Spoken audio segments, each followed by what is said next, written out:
ใจตอนนี้ทรมานเหลือเกิน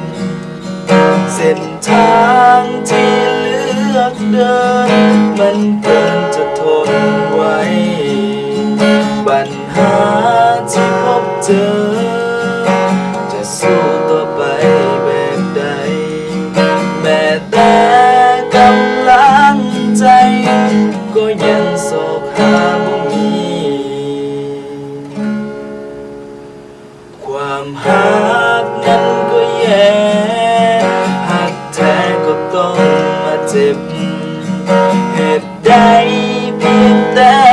เก็บในใจทุกเรื่องที่มีการเงินการงานครอบครัวมีแต่ปัญหาทุกทีแล้วหัวใจดวงนี้จะหักต่อไปแบบใดอยากห้องออกไปว่าเมื่อยและท้อสิ่งที่พบพอ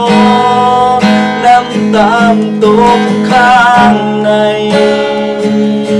อดและทนมาโดนอยากจะลาไปมันออกไปตอนนี้หัวใจทนบ่ไหวเจ็บปวดเหลือเกิน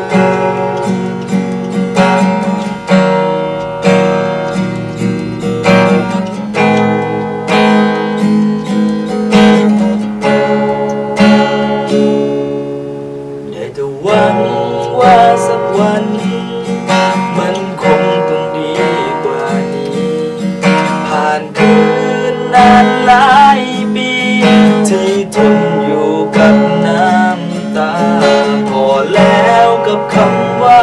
เจ็บกับเรื่องราวที่ผ่านมาจากวันนี้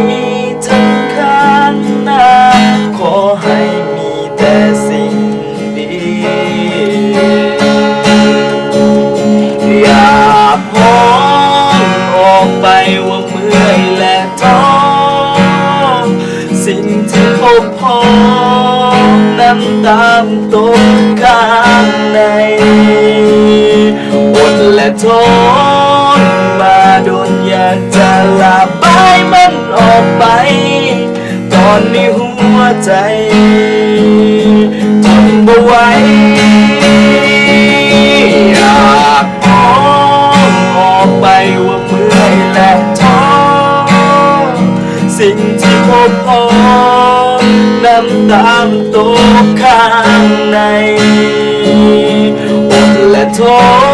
นมาโดนอยากจะลาไปมันออกไปตอนนี้หัวใจ